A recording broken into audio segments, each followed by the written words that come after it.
प्रियात्मन सप्रेम जयजीत आदि मनीश्वर जोगेश्वर परम पूज्य सदगुरुदेव सिमनी जी का वचनामृत से एक बूंद। अध्याय 17 आत्मा का अपूर्व बल। सच्ची बात यह है कि संसार में एक आत्मा को छोड़कर और कुछ नहीं है।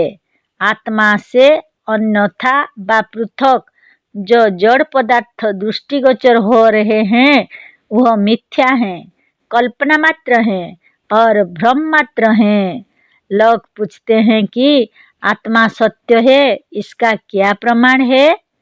ऐसा प्रश्न करने वाले प्रायः यह समझते हैं कि आत्मा शब्द ईश्वर के लिए आया है। यदि आत्मा ईश्वर के लिए आया होता तो अस्तित्व सिद्ध करने के लिए प्रमाण और युक्ति की आवश्यकता पड़ जाती, पर यहाँ आत्मा से मतलब ईश्वर से नहीं है। आत्मा से मतलब साफ साफ जीवात्मा से है। इसकी सत्यता में किसी प्रमाण की आवश्यकता नहीं है। सबके भीतर इसका ज्ञान वर्तमान है कि हम है। इसी भीतर हम को चेतन हम और निज ज्ञान स्वरूप हम का नाम ब्रह्म है। वेदांत और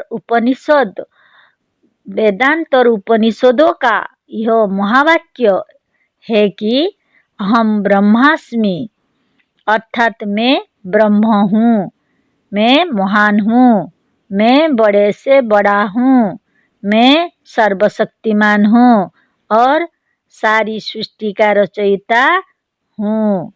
सारी सृष्टि और सारे संसार का अनुभव जीवात्मा के भीतर होता है, जड़ संसार के भीतर नहीं। थोड़ी देर के लिए कल्पना कीजिए कि इस संसार में कहीं आत्मा नहीं है। अब ऐसी अवस्था में संसार का अनुभव करने वाला कोई नहीं है। उस अवस्था में संसार है, इसका क्या प्रमाण? कौन कहेगा कि यह संसार है और यहाँ संसार का अस्तित्व है? आत्मा में अवश्य अपने होने का ज्ञान है। अतः संसार के ना रहने पर भी आत्मा स्वयं अपने को जानेगी कि हम हैं और यह हमारा अस्तित्व है। पर इसी तरह जड़ संसार अपने को बिना आत्मा के नहीं जान सकता। संसार का अस्तित्व संसार के भीतर नहीं है, आत्मा के भीतर है। संसार आत्मा की कल्पना है, अपनी नहीं। अतः सारे संसार का रचयिता ही आत्मा है। इसे हम छोटा मानकर छोटे होते चले जाते हैं। आजकल के भारतीय राजनीतिज्ञ कहते हैं कि हमें अंग्रेज जाति ने गुलाम बना रखा है, पर सच्ची बात यह है कि भारतीय स्वयं गुलाम बनना चाहते हैं। भारतीयों में गुलाम बनने की बहुत बड़ी प्रवृत्ति घुस गई है। अंग्रेज दास तो कोई अपने लड़के का नाम नहीं रखता, पर रामदास, कृष्णदास और गोपालदास आदि नाम अपने अपने लड़के का रखकर लोग बहुत प्रसन्न होते हैं। लोग इसे बड़े अहंकार के साथ कहते हैं कि हमारा नाम शिव गुलाम और हमारे लड़के का नाम राम गुलाम है। लोग ही मानते हैं कि हे भगवान, हम राम के सेवक बने। कितने अपनी टोपियों और कपड़ों पर राम सेवक लिखकर चलते हैं।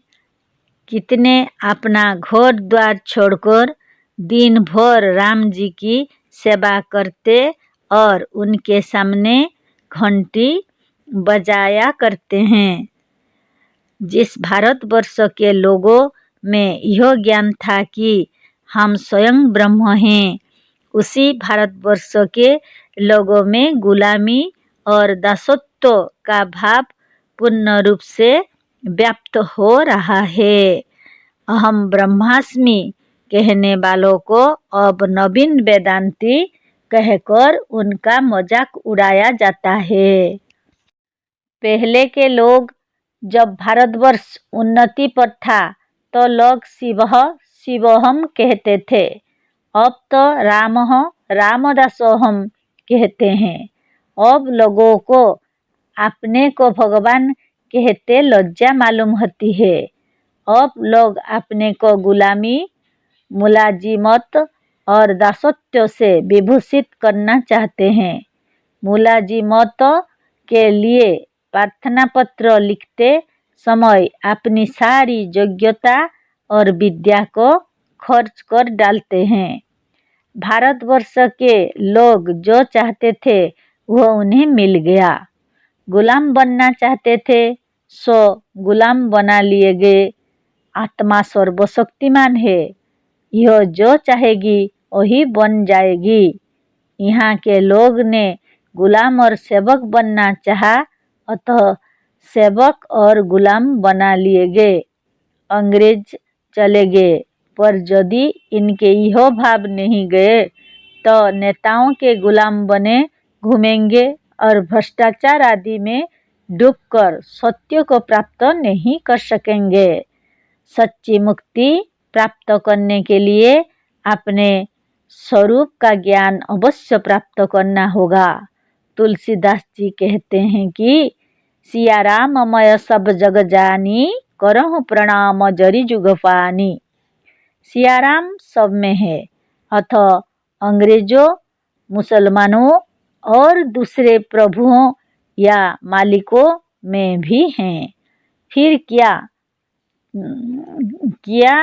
कीजिए, खूब झुक झुक कर सलाम, खूब प्रणाम कीजिए, नाक रगड़ डालिए। जब सबको प्रणाम ही करना है, सबका सेवक ही बनना है, तो अब रोना किस बात का है। गुलामी को तो लोगों ने स्वयं निमंत्रण दे रखा था। आप राम के गुलाम बनना चाहते थे और अंग्रेज राम को गुलामों की तलाश थी। बस यही चले आए और विधि बैठ गई। सुंदर गौरवर्ण और साफ सुथरे कपड़े तथा लक्ष्मी भी साथ में। आपने समझा कि यह भगवान ही है। भगवान नहीं तो देवता अवश्य समझा। लोग साष्टांग दंडवत करने सिर झुकाते ही ब्राह्मणों में से ब्राह्मणत्व और क्षत्रियों में से क्षत्रियत्व निकल गया। अंग्रेजों ही के सामने नहीं, मुसलमानों के आने पर भी हिंदुओं ने ऐसा ही किया था। अब भी हिंदुओं के बड़े बड़े नेता मुसलमानों की खुशामद करते फिरते हैं। इनका विचार है कि मुसलमानों के बिना हम कुछ नहीं कर सकते। यह मुसलमानों को देखकर ऐसा ही डरते हैं जैसे बाघ को देखकर गाय डरती है। मूर्तियों को प्रणाम करते करते ऐसे गुलाम बने कि मरे हुए बाले मियाँ, हसन हुसैन और पिपरा पर के भूत को भी पूजने लगे।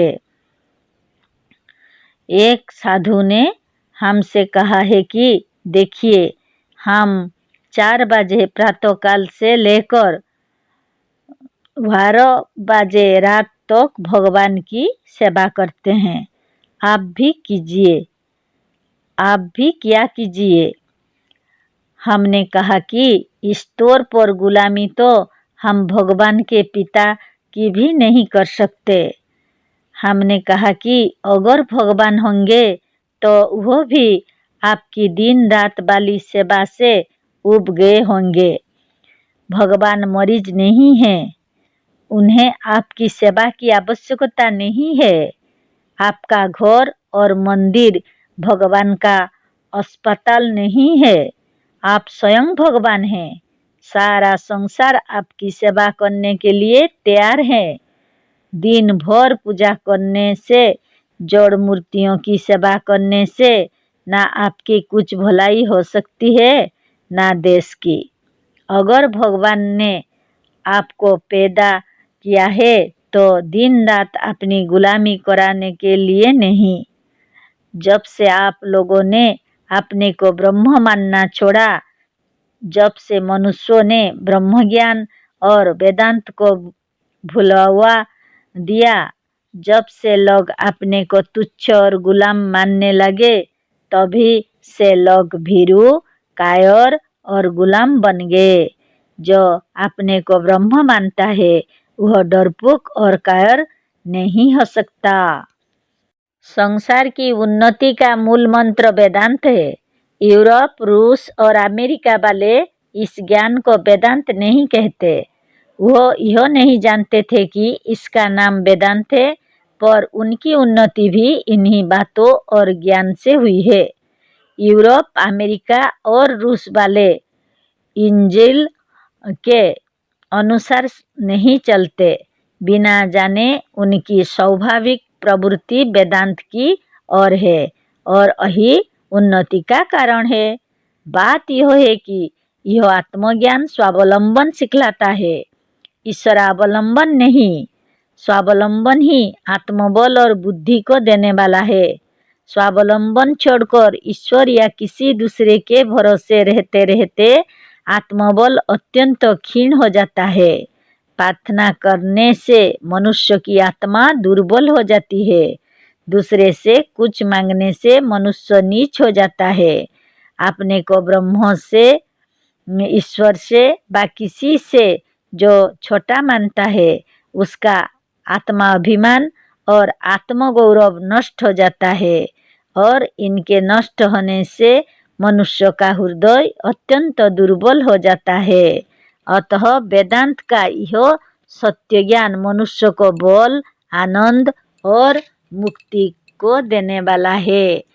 इस सत्य ज्ञान से मनुष्य सब कुछ पा सकता है। यह सत्य ज्ञान कामधेनु और कल्पवृक्ष है। आत्मा से अलग कोई दूसरा सृष्टिकर्ता, ब्रह्म या ईश्वर है, इसका कोई प्रमाण नहीं है। आत्मा में ही सृष्टि के रचने की शक्ति है और सृष्टि व संसार इसी आत्मा की कल्पना है। इसे हम गताध्यायों में बड़े विस्तार के साथ सिद्ध कर चुके हैं। गताध्यायों में यह सिद्ध किया जा चुका है कि द्वैतवादी ईश्वर को सिद्ध नहीं कर सकते, ईश्वर को अद्वैतवादी ही सिद्ध करते हैं। और यदि संसार में एक ही तत्व है तो वह आत्मा है, इससे अलग कोई वस्तु नहीं है जिसे हम ईश्वर कहें।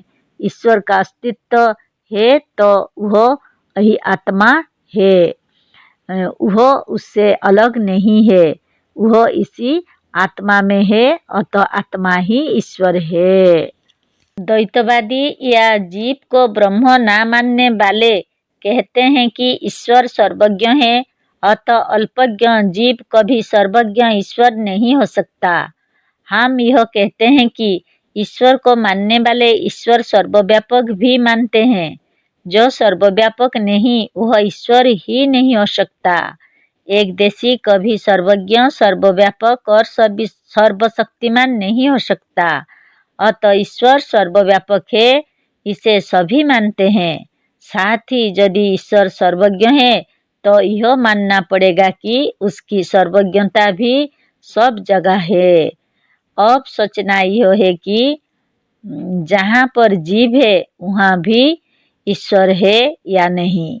यदि ईश्वर सर्वव्यापक है तो वह जीव में भी अवश्य है। यदि जीव में भी वह मौजूद है तो ईश्वर की सर्वज्ञता वहाँ भी वर्तमान है, और यदि वही पर ईश्वर की सर्वज्ञता है तो उतने ही देश में उसी समय जीव की अल्पज्ञता कहाँ रह सकती है। 1 फुट की थाली में 1 ही फुट का सूरज और 1 ही फुट का अंधकार दोनों एक ही साथ एक ही काल में एक ही और क्या कभी रह सकते हैं? क्या जहाँ जहाँ सूरज का प्रकाश होगा वही वही उसी स्थल पर उतनी ही दूर में उसी और अंधकार भी रहेगा। क्या यह संभव है कि 1 पाव के प्याले में 1 पाव दूध और 1 ही पाव शराब दोनों अंट जाए? यदि यह संभव नहीं तो क्या यह संभव है कि अल्पज्ञता और सर्वज्ञता दोनों एक ही जगह रहें? कभी नहीं।